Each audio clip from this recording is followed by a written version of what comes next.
Well, good evening, ladies and gentlemen, boys and girls, kids of all ages. Herman, good to see everybody. We've got a motley crew tonight, and get ready. We were yucking it up in the pre show festivities. We're reason why we're late is because of Ryan, so everybody blame him. I was ready 2 minutes before it started. Whatever. It's episode 165, the big 165 of Hobby Hotline Overtime. We got four dudes getting ready to talk some sports, some sports cards, and all that entails. Uh, Wanted to start off by saying, "What's up, Mister?" Or wait, I did that wrong. Hello, Newman. Yeah, I'm subbing for Chris Harris. He's not feeling great, so we wish him, get well and back on your feet quick. I have a small room where I'd sit Indian style like he does, just for tribute. And if I did that, I'd fall backwards and probably break myself or something else behind me. So we're gonna skip that part. But all joking aside, we hope Chris gets well soon and back and ready to go. And we're only 15 days away from some card show in Atlantic City. I forgot the name of it, but Yeah, I heard it's big and it's going to be better than the one last year, maybe. I don't know, but a couple quick announcements. All jokes aside. well, can I introduce everybody before you actually No! get into the show? Good grief! No, I mean, go ahead. if you do that, I'm gonna treat you like Chris Harris. The names are on the screen. All right, go ahead. Along with Mr. Newman, we have Mr. Herman, 3B Collection. What's up, Herman? Not much. Been doing some work around the house and sorting cards. There you go. Trying to watch a ball game. All right. Go Mets. Go Mets. And then the awesome, the amazing Mr. Ryan Nolan. What's up, big dog? What's up? Good, man. I still got to get your autograph, man. I still got to get your autograph. The famous. Nah, The famous. I'm not famous. I just do cards. I hear you. I hear you. All right, go ahead, John, with the announcement. We've introduced everybody. Oh, I forgot what I was going to say. All right, so we'll start off with that. I'm We'll just say kidding. good evening to Rocco. What's up? Then we got, of course, don't ever forget Mr. Rich Klein. Morning. Double D, Good evening. Logan, Mark Hoyle. Thank you for the Jackie compliment. There's Bo. So we definitely want to go with Mr. Skid Marks.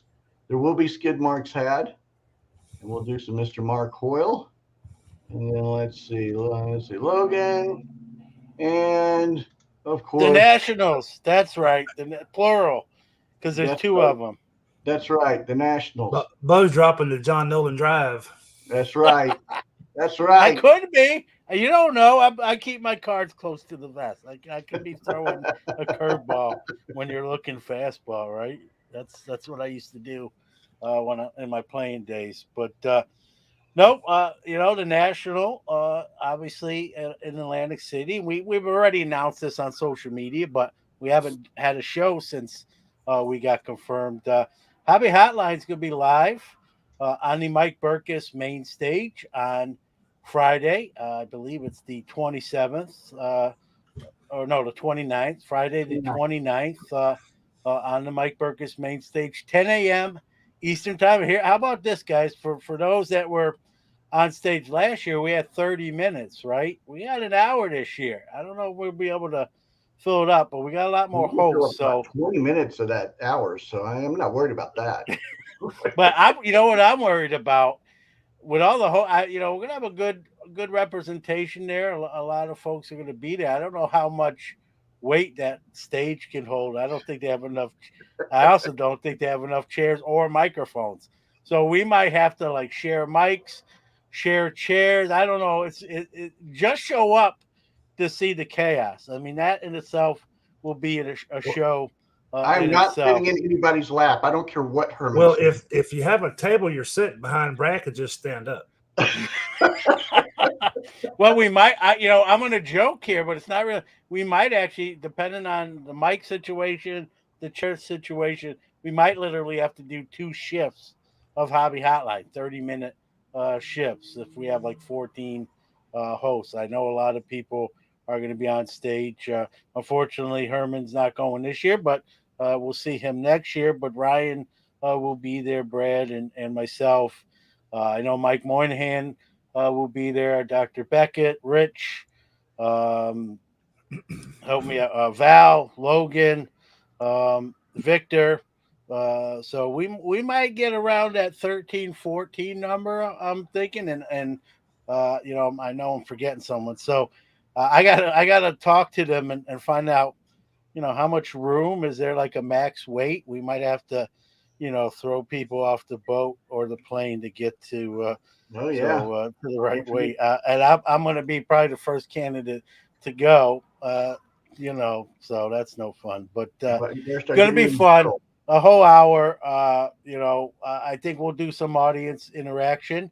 A little, there might be, a little birdie. There might be a hobby hotline autograph card set. To be distributed potentially, and so there's a little tease, but going to be a fun hour. And Mike Moynihan wanted me to mention his get together, the Sheridan in Atlantic City, 7 p.m.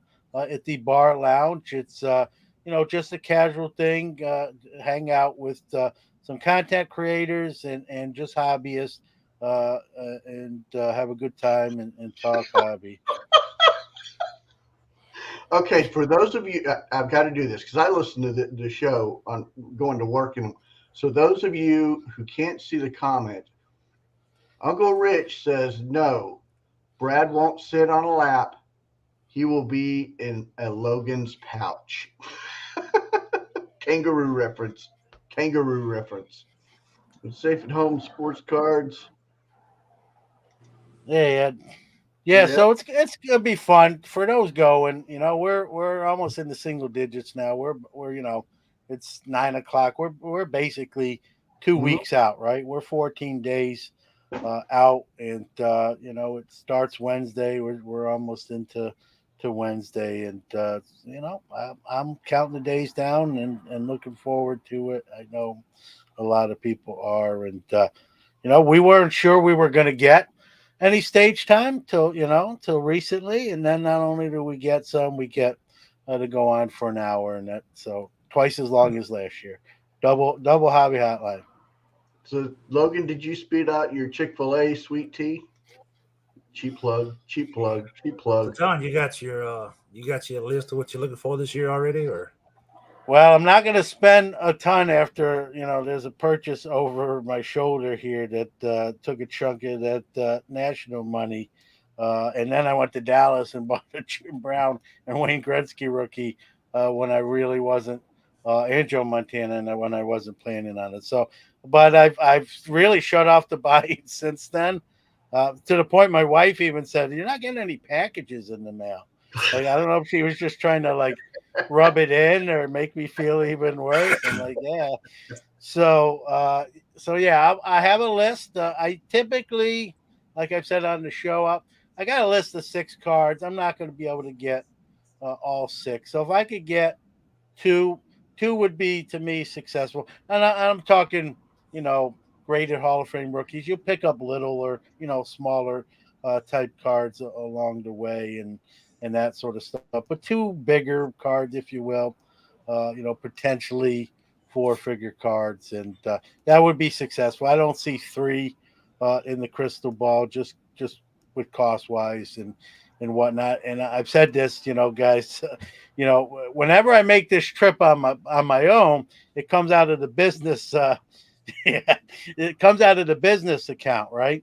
But since my wife's going, because she's just going to enjoy the beach and the sun and a book and a beverage, the gas and the beach house we rented comes out of the joint account. So there is where the rub is. That's where if I was making if this was in like Chicago this year, Herman, to answer your question, I might be just at the singles club for 5 straight days. So So, in more ways than one. But so that kind of worked in my favor. Just more coincidence that it was in Atlantic City, but the timing was good. So yeah, I hope to pick up a couple of those type cards. Tom Seaver rookies on my list. Bob Gibson, Koufax, kind of a Hall of Fame pitcher heavy list. Stan Musials in that mix.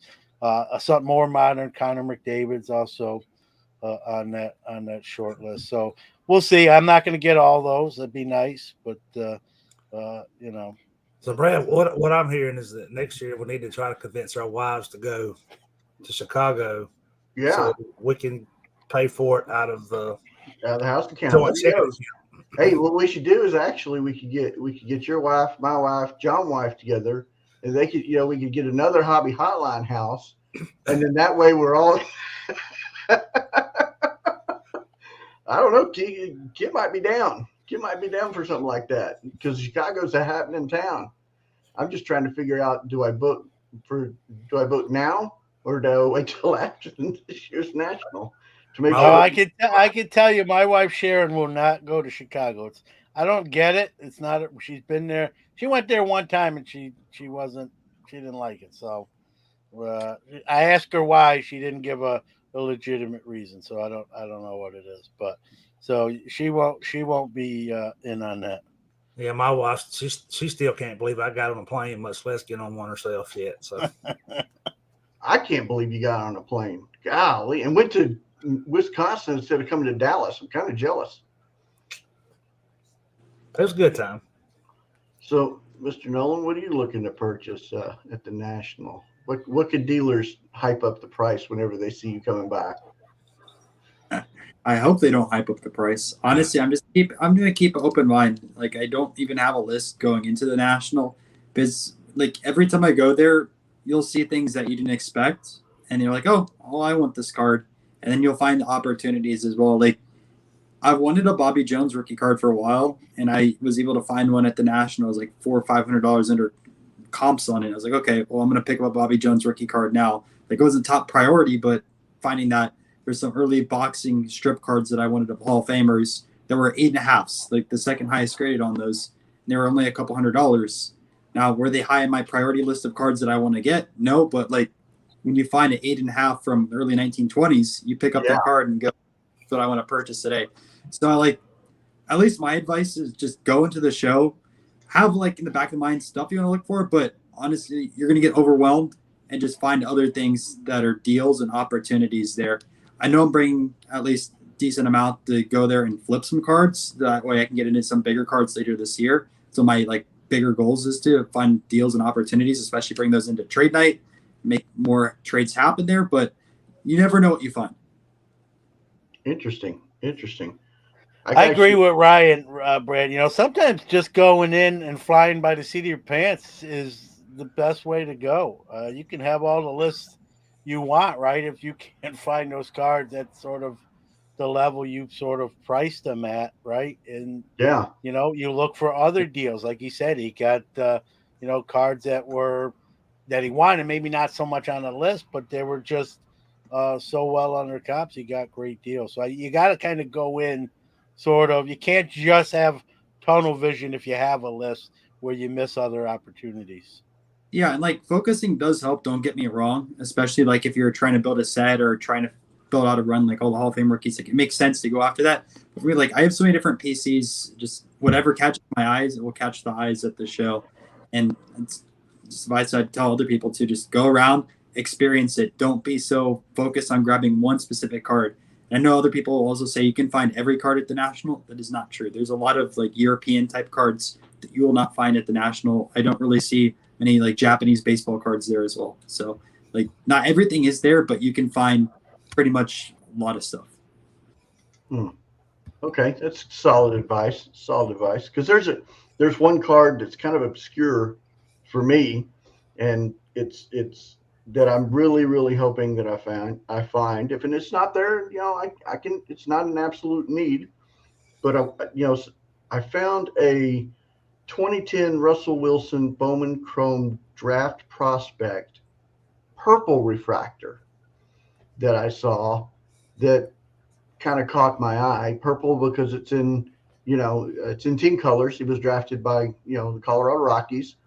But an interesting fact is he actually played, or didn't play, but he actually got traded to the Texas Rangers. So I think it would be kind of cool to have a Russell Wilson baseball card. So and team color. There's also Pete Alonso, Bowman first, blue autographed. So he's in the Mets team color, and it's autographed in blue ink. That's those type of stuff. And again, if I don't find it, I'm not gonna but got to be careful. Herman likes to take pictures of video feeds. So, but I just wanted I just wanted to like find some really really obscure cool cards that I normally wouldn't find at the Dallas Card Show.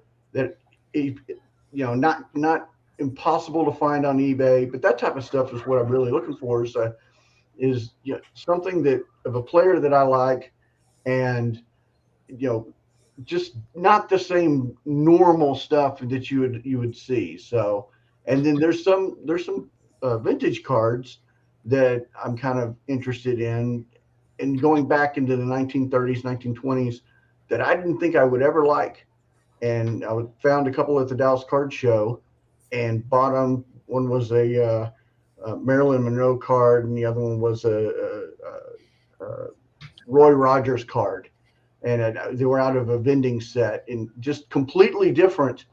And I, I didn't think that I would like them, but I actually love them. And it's just a completely different set. So I'm really looking forward to seeing some different stuff that I would not normally see in Dallas or the typical show.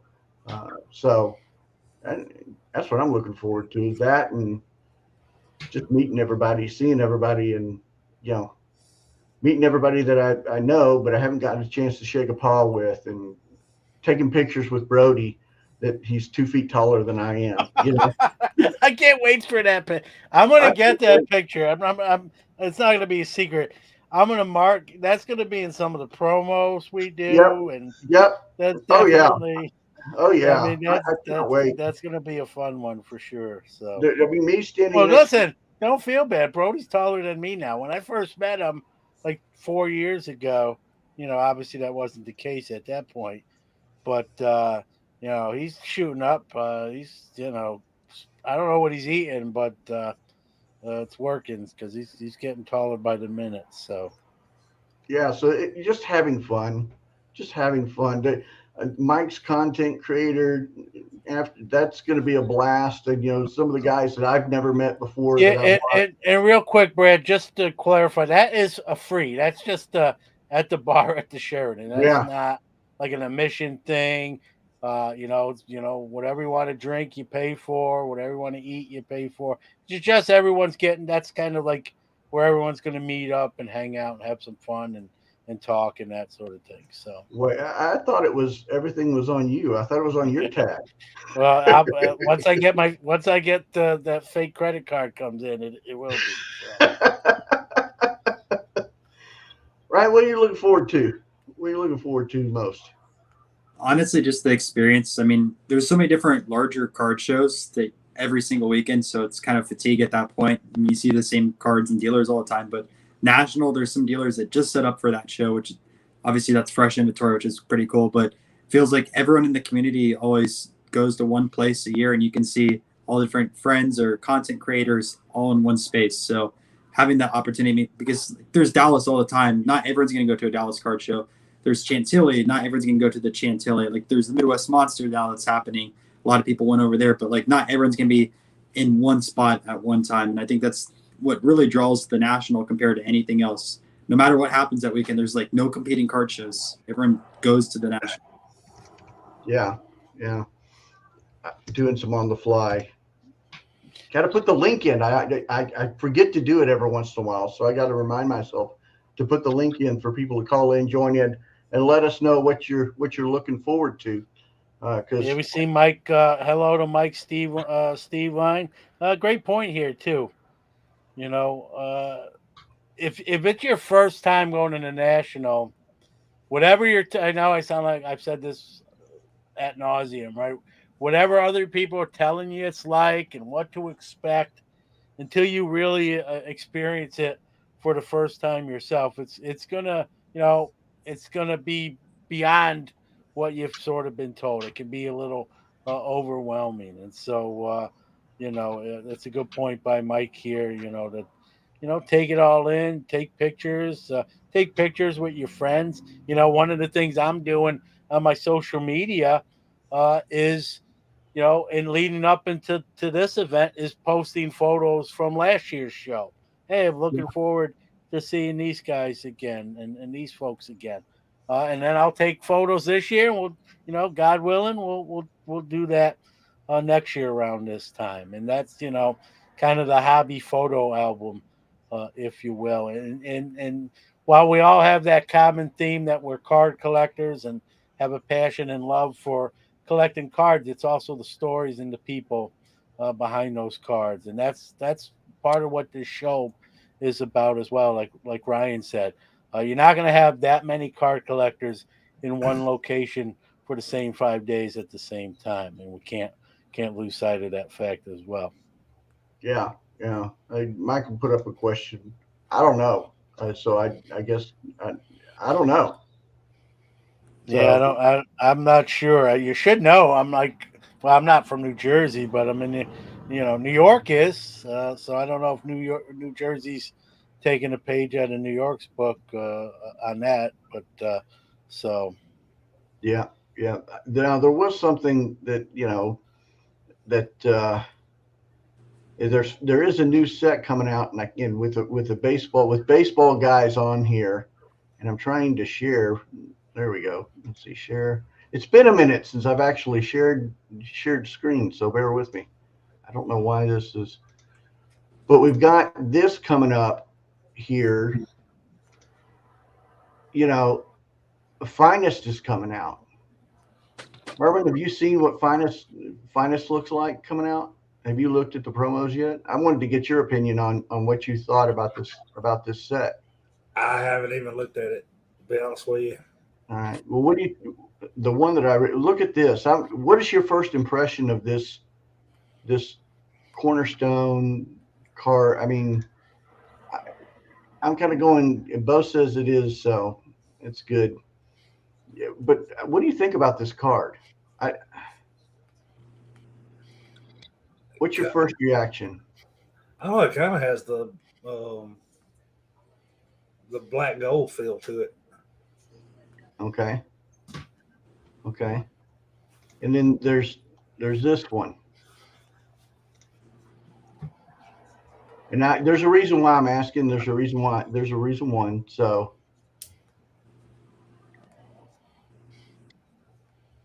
what is this newer stuff?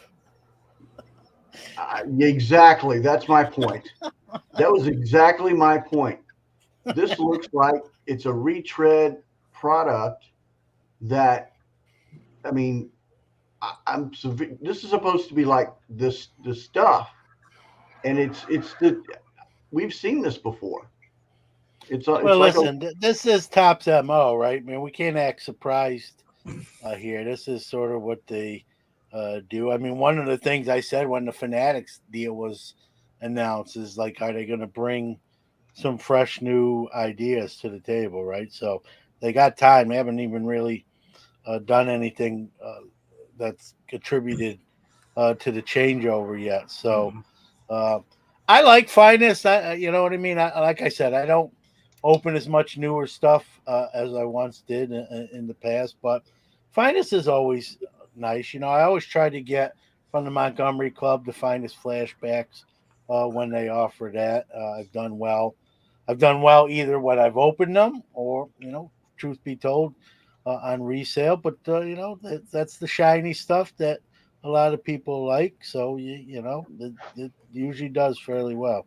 I was gonna say like Finest is like a low to mid end brand. It's pretty standardized year across the year. You get a few different autographs with the rookie cards, but the rookie cards don't even sell for that much historically. no, they don't.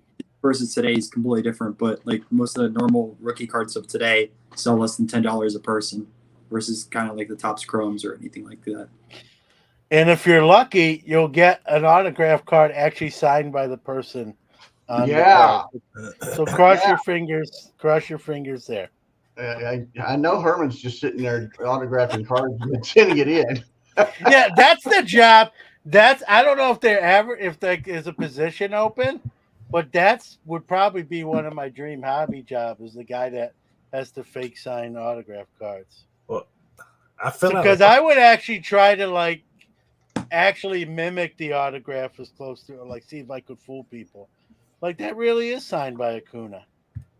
Well, Yeah, and then I would be in the corner like smiling like knowing I really signed it, but like, people think it's really Acuna Jr., you know. We kid, right? We kid because we like to have a little fun, but you know, so what do you think, Herman? fresh news that we're spilling over into this subject. But What do you now think? is that I think that's released during the National. Is that why you showed it?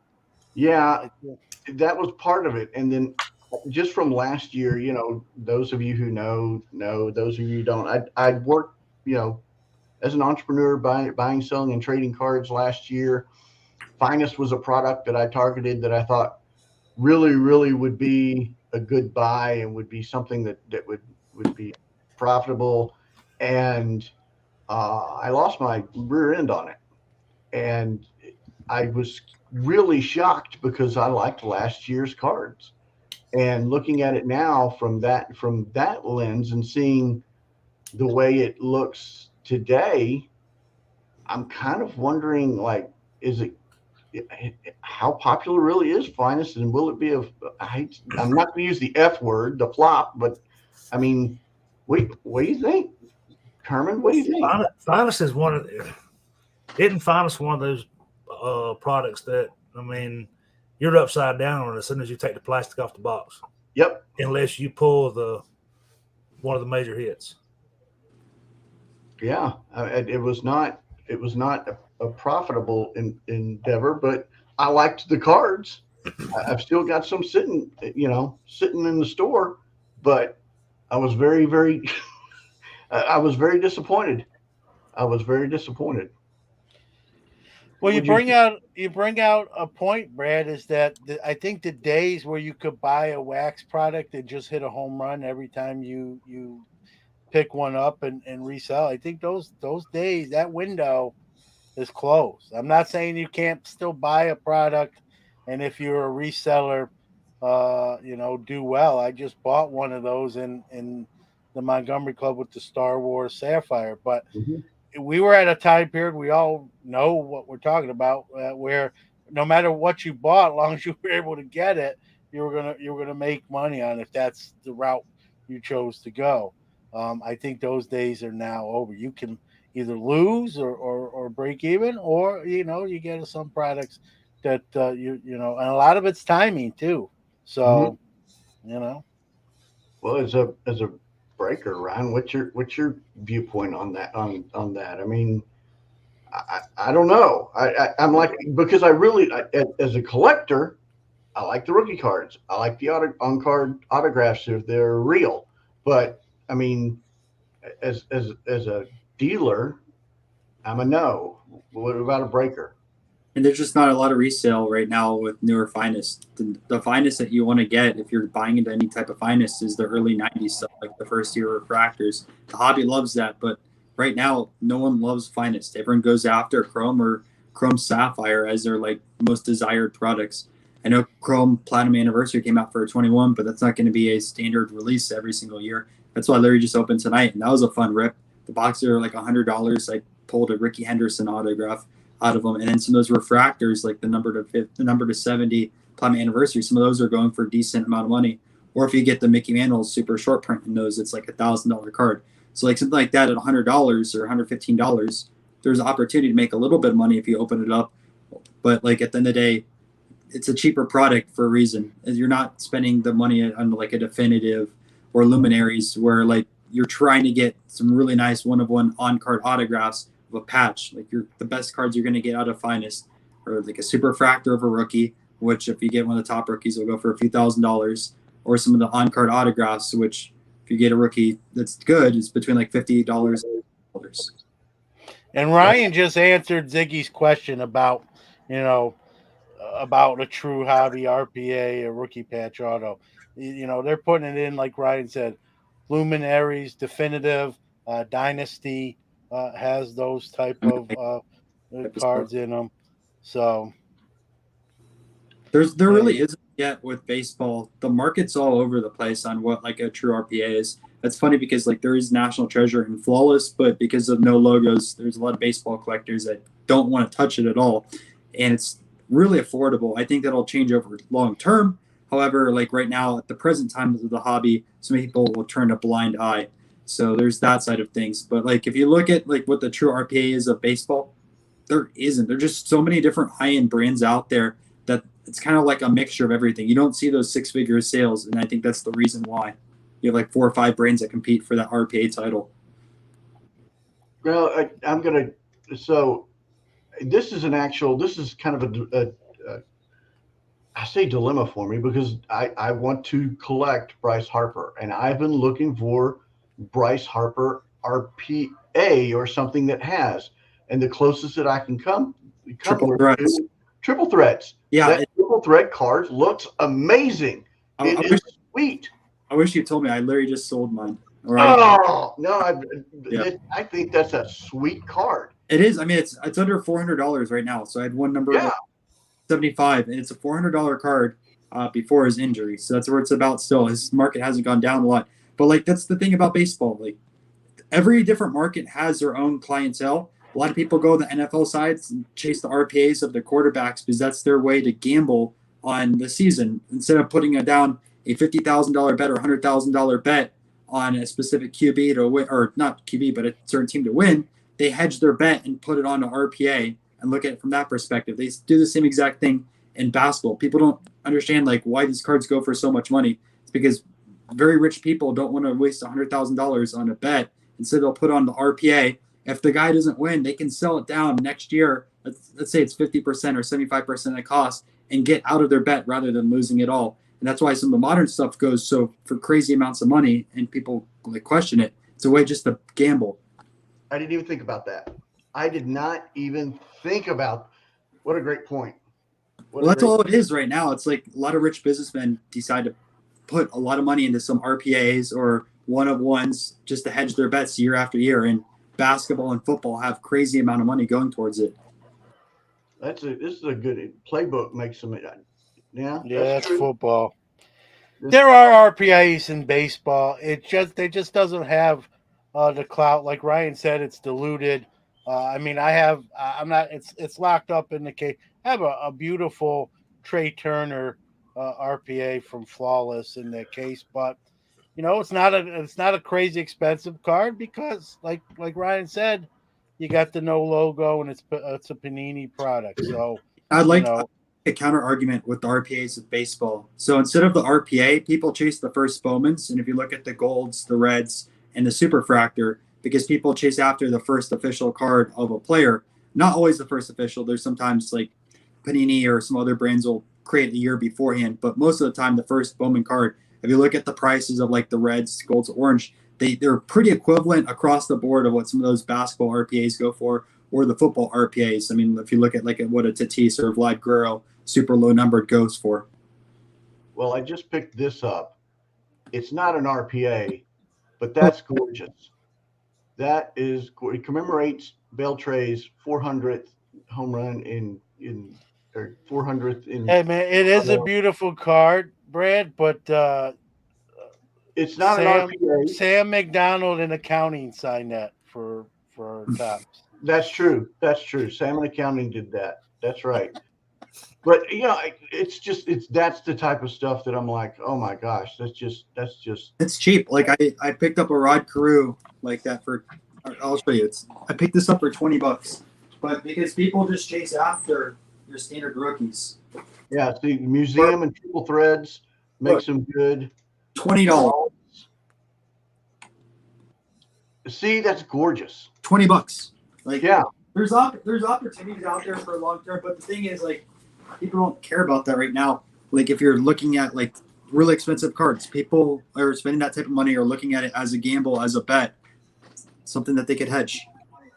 As a collector, Herman, what do you think about that? I mean, what hedging bets and all that? I mean, it's driving up all the Freddie Freeman cards that are just like the Beltrays that I just showed. I mean, I, I know that I want my Bryce Harper card. I'd like to have that triple threads, and if it, for me, unfortunately, I'm glad he's kind of hurt during the national. And then I also collect Reese cards. Reese Hoskins cards have been shooting up through the roof. So I got to wait till off season to go find his. What do you think about the Freddie Freeman stuff? I haven't. I really hadn't seen any of his stuff affected right now on anything like that.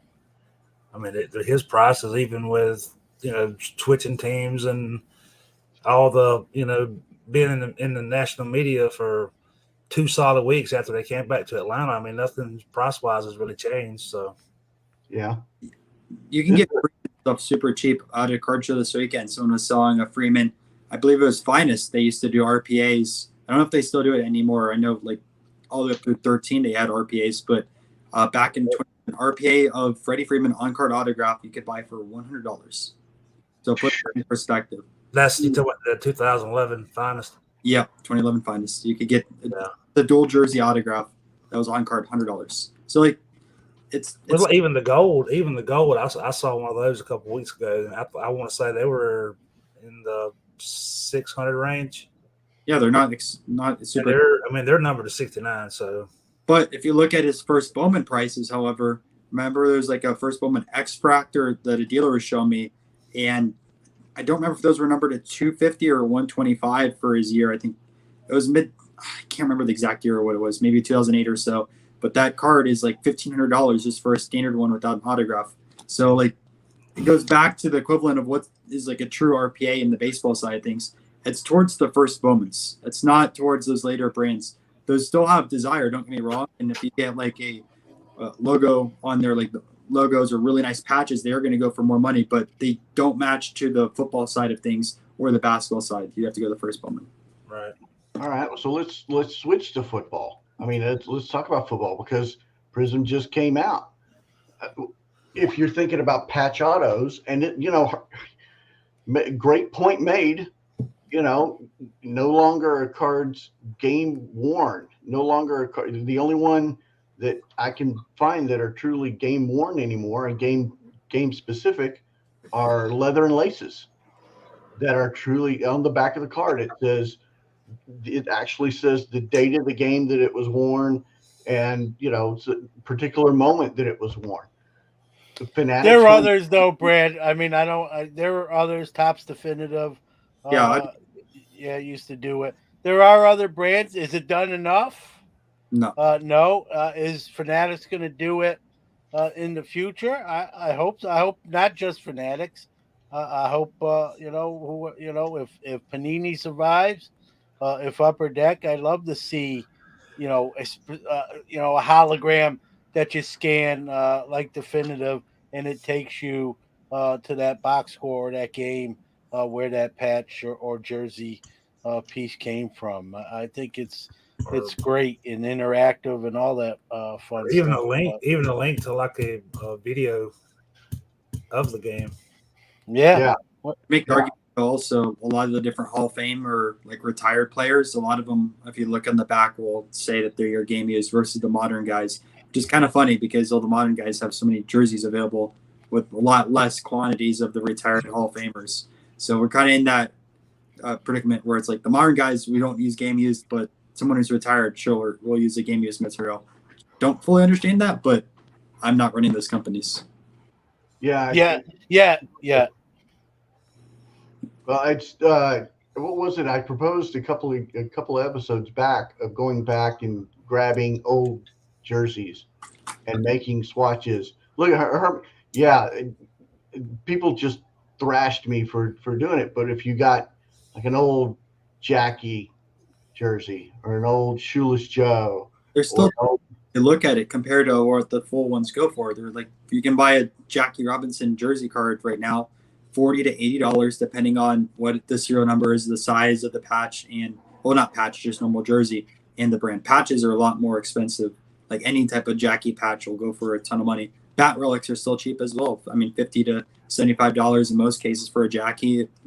Again, if it's lower numbered or larger, they go to $100 to $150 all day long. But like, I find that as a value play right now in the hobby, because of how expensive the memorabilia goes for. I mean, Jackie bat would probably reach 7 figures right now in auction. Yeah, yeah. I just hope that we go back to game worn and game used and not event worn, or it just, I understand why, because of cost effectiveness, and I understand you could get more jerseys and more, but I did pick up a leather and lace, 2 or 3 leather and lace cards, and I looked at the back and saw, and I didn't even care who the player was. It was football, game used football. It had the Wilson logo on it. They're a part of it, and I'm like, oh my gosh, this is awesome. So it was $3, so I picked up a card, game used football piece for $3. I couldn't believe it. It was awesome, and I stuffed into the PC back there. Absolutely love it. Absolutely. Well, that's beating that. There's another topic I wanted to cover. This one came in. I'm going to share this one, and this is, I'm so ecstatic that this is coming back right here. Look at that. We don't get a full picture yet, but starting lineups. We get a pre-mold look at what a starting lineup action figure will look like. And I don't know how well you can see it here, but look at the hand joint, the elbow joint, full rotation, hip joint, knee joint. It looks like it's going to be McFarlane meets the old starting lineup. And I'm kind of excited. I wanted to see what Herman thought about, these new starting lineups coming out, because apparently they're all going to have cards in them as well. So Yeah, they are. Are they going to have serial number cards? Are they going to have autograph? I mean, what's the extent that they're going to put into these packages? And I mean, I'm unfortunately, I'm giddy as a schoolgirl as the potential, but what do you think, Herman? I love that they're bringing them back. I mean, back in in the '80s, I had starting lineups just pinned up on my wall, hanging from the wall, and all players and a couple different sports. But then they when they started getting away from it, I think. Yeah, There you go. That's Ernie Davis. yeah. I mean, I'm excited. Now, looking at that picture, are these new ones going to be posable? I think so. I believe so. That's what Yeah. I'm looking. Yeah. If you're willing to take them out of the pack, I mean, I'll share it again because it's. I mean, I was very, as they were showing I'm not going to show the video, but I mean, if you look at the joint, and if you look where they're at, it looks posable. It looks like you could actually, if you look at the hand, it looks like you could move it into a shot, or you could move it into different positions. So They are posable, Brad. That's been announced. But what do most people do with their starting lineups? Most people. they leave them in the packet. put them on Yeah, the so shelf. you don't have to worry about them joints. But I'm pumped. So, yeah, I mean, listen, I'm a starting lineup guy from the late '80s, early '90s. So the 15-year-old in me is like, that's pretty cool, but the 49-year-old in me is like, if they make a Jackie, I'll get it, but that's probably it. Now, are these going to be mass distributed, or? I think they're going to be mass distributed. I don't think they're going to be online. I don't think they're going to be anything like. I don't think so. I haven't had a chance to read up and make 100%. But okay, so let's get one step further into this, because I don't like to stay on the surface for some reason. What if when you start serial numbering those cards and you start putting parallels in, and then you start doing one of ones, and then you start doing autographs that may or may not be real. Back in the 90s, you could figure out who the player was from the case number.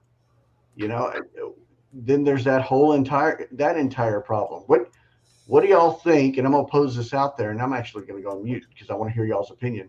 What happens if they do start serial numbering just like they do all the rest of the cards and parallels and whatnot? What happens? I don't feel like they'll put any. It's probably just going to be a base stock Fanatics card for the player, I would think.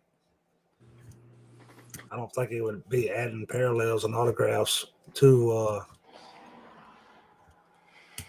I don't. I don't think they will be putting them in there. I don't know. I haven't researched it yet, but I think if they did, it would be definitely flying off the shelves, especially if they had like some type of pack in them to open up. Well, yeah, if they put them in a pack, but Yeah, I old can starting really, lineup where they were displayed right on the front. You could see the card in the pack or in the packaging with the starting lineup. It wasn't a big secret of what kind of card it was. So what I've heard, again, all speculation, but from people that have some knowledge of stuff, Brad. I don't know if anyone else has heard it. This is not really like the old starting lineups where Toys R Us, KB, remember KB? Somebody that are old enough. These are going to be direct to consumer. I think you're going to order from Hasbro and get them direct consumer. Now, here's the bigger story with the starting lineups, guys. Fanatics is involved in this, right? Do you know who's making the cards for the blister packs? or Panini. Panini, right? Man, doesn't that strike you sort of funny? Yeah. So that's the first when I got the news release, I didn't care about the joints moving because I'm like, most people aren't going to open these. I just said, here Fanatics owns Tops. They got their hand in the starting lineup till, and Panini's making the cards for the starting lineup. What am I missing here? I said on Sports Card Nation, is this a sign that Panini is going to sell to Fanatics, and this is sort of an olive branch, right? We'll let you make right now. We'll let you make the cards for the starting lineups, and let's talk about acquisition. I don't know. I'm just playing 100% speculator. So that's the thing. As weird as it might sound, that's the thing that stuck out like a sore thumb to me. Here you have a Fanatics involved product. They don't own Panini, at least at this point that we're aware of, and yet Panini is the card producer when they've already acquired Tops. I just thought that was strange on two fronts. Whether they're it's just sort of an olive branch, or it's Panini, you know, wanting to sort of say, hey, we can work a deal here, potentially. So I don't know. That's what I found the most interesting. Now, they're going to be all sports, right? I believe so. All the four major. Would that have any impact as to why Panini's making the cards? Because Fanatics doesn't get the football and basketball until 2 years, right? It's a good point, Herman, too. And I believe the first ones we're going to see are going to be of basketball. So, which is right now held by Panini. So that might be the answer in itself. But it's still makes you wonder. And the impression that I got it that you have to order, whoever you want.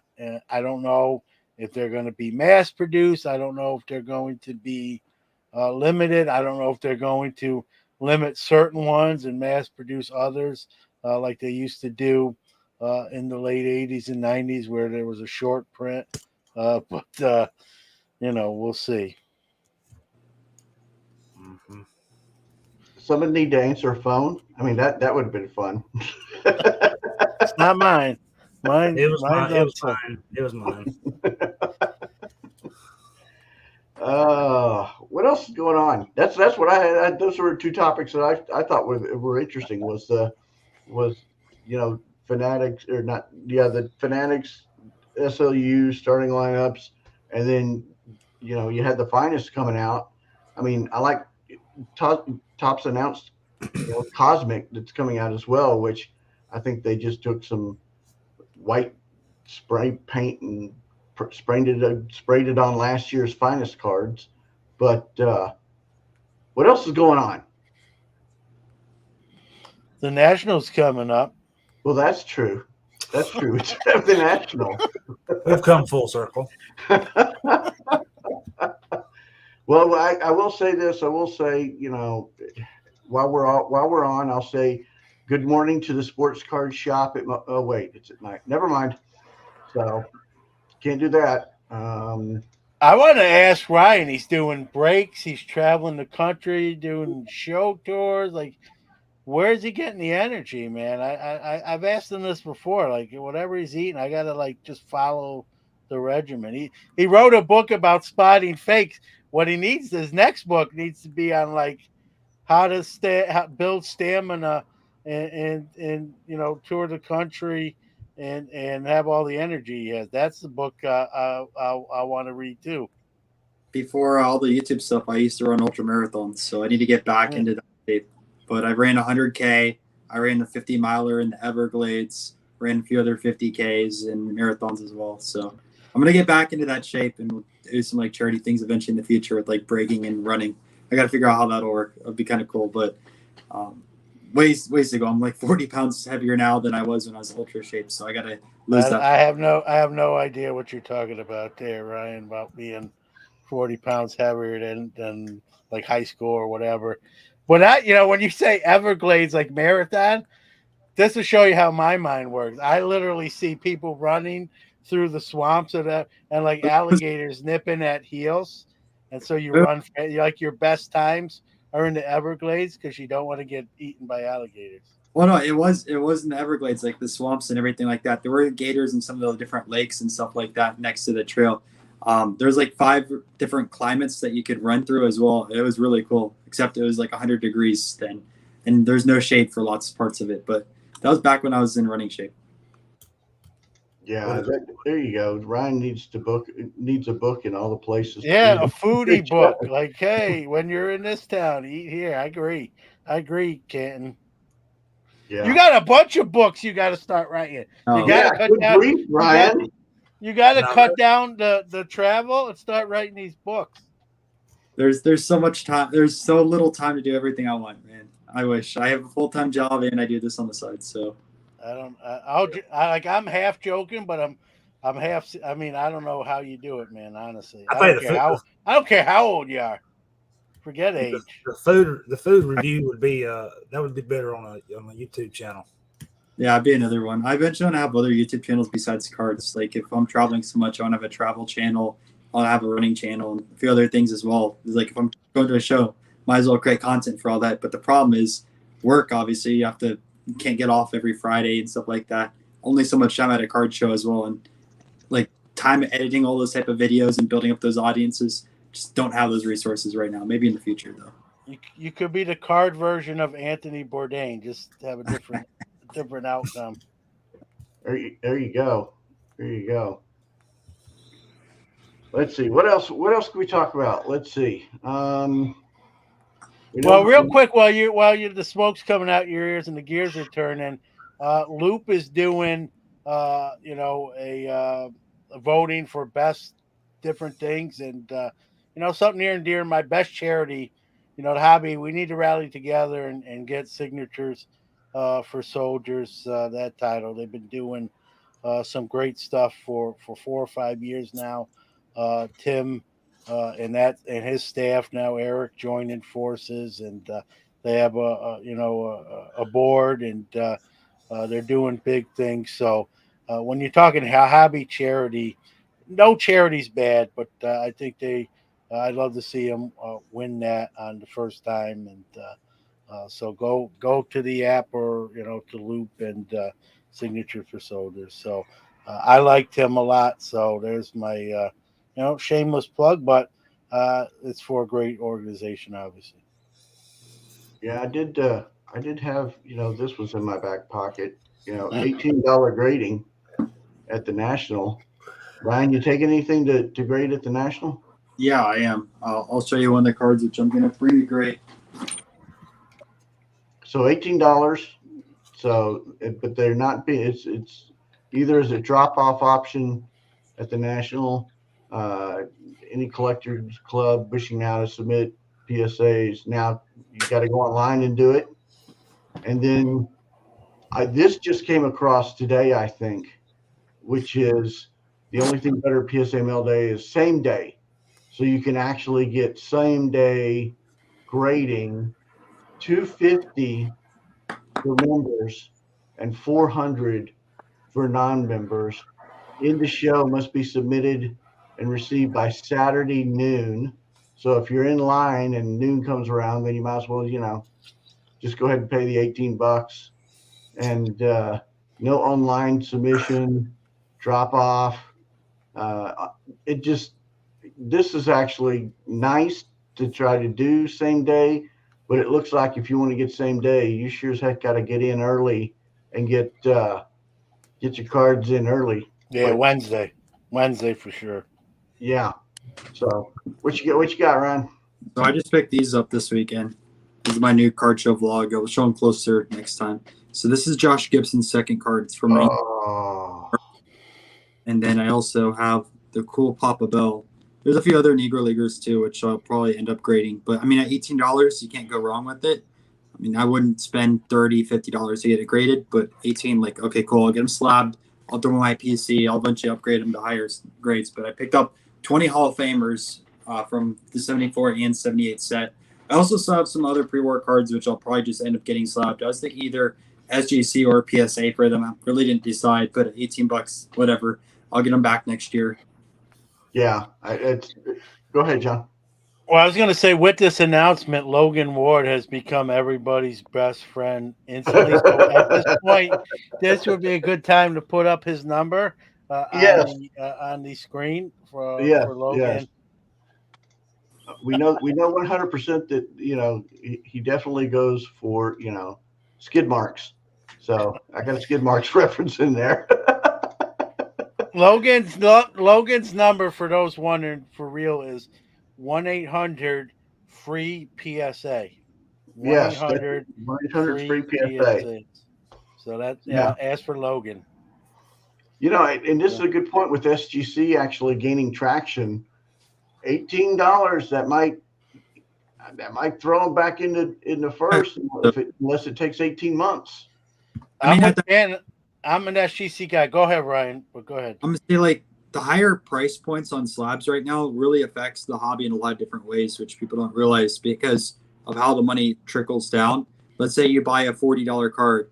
If it's $50 to grade it, you're not going to grade it. However, if you grade a $40 card at $18 and that card can now sell for like $80 or $90, you're going to say, okay, I'll spend the $18. I'll wait a few months to make that extra $20 or $30 on the card rather than selling it for $50.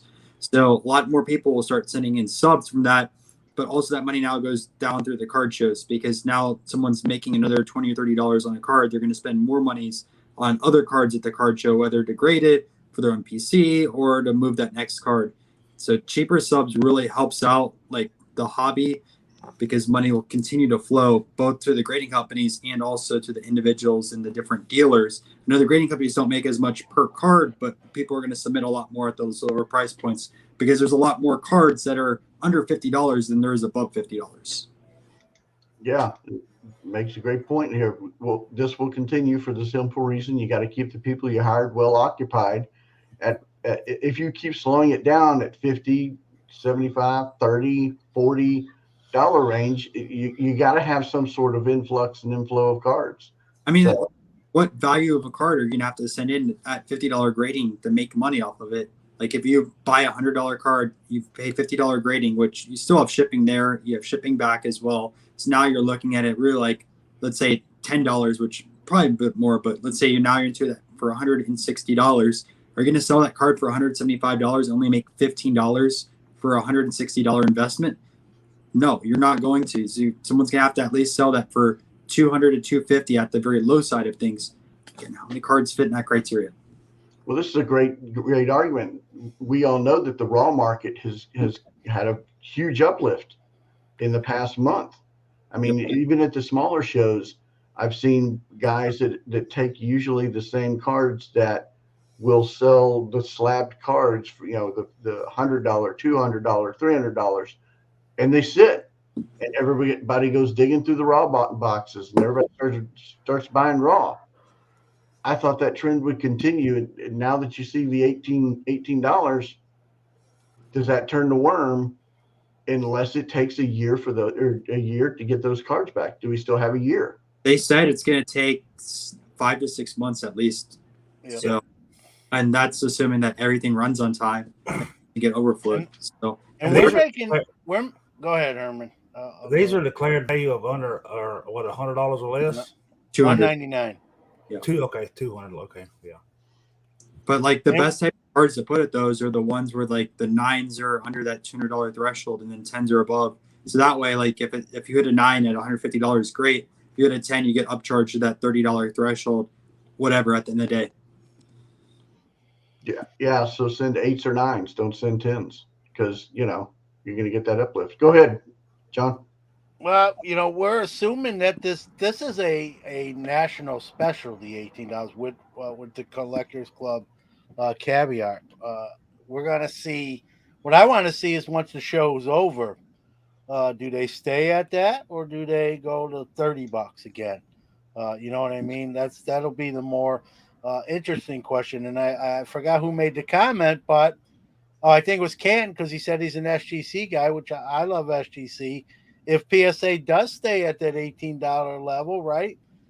It'd be interesting to see, what SGC does after they made some big strides, and to me are firmly in that number 2 slot. And so, will PSA's pricing structure, cause SGC to lower theirs? It's all a big kind of it's a grading chess match.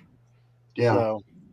And have we heard what I haven't heard yet what SGC is doing. I haven't heard any announcement whatsoever. So I talk to them, on a fairly regular basis. I've gotten mum's the word. So they said that I don't necessarily as buying it 100%, but as of last week they told me they're not sure what they're doing yet. So I read between the lines there. I think they're going to do similar to what they did last year, which was actually very successful. A lot of giveaways, breaks. If you walked by their booth, it was always packed. A lot of noise, people excited. So I think that's their approach for this year. Again, I that's not the official word, but I think if you're grading, you probably announce it 14, 15 days out from the show, much like PSA did. yeah, we were right on that cusp. We were right on that cusp to see what's happening, and then you've got the others, and you've got the new players. You got Dallas Card Investment Group that's now going to be grading as well. Or there's just all sorts of stuff that we've yet to hear what's going to happen. So who knows? Who knows? Well, we are 4 minutes over. I'm surprised we're 4 minutes over, but we are 4 minutes over. We made it. Everybody give yourselves a hand. We made it, and we didn't drive everybody crazy.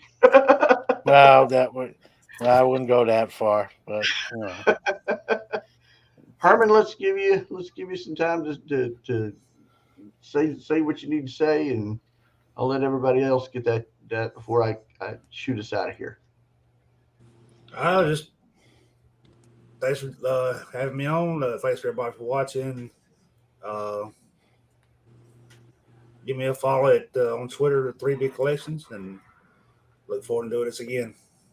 Yeah, and Mr. Nolan, go ahead. I'll see you guys at the National. Yep, and then Mr. Newman. Yeah, I got to give a plug for Friday's show. I'd be remiss if I didn't because I think it's going to be a great show. Dr. Beckett, we're talking about all the current national hobby content.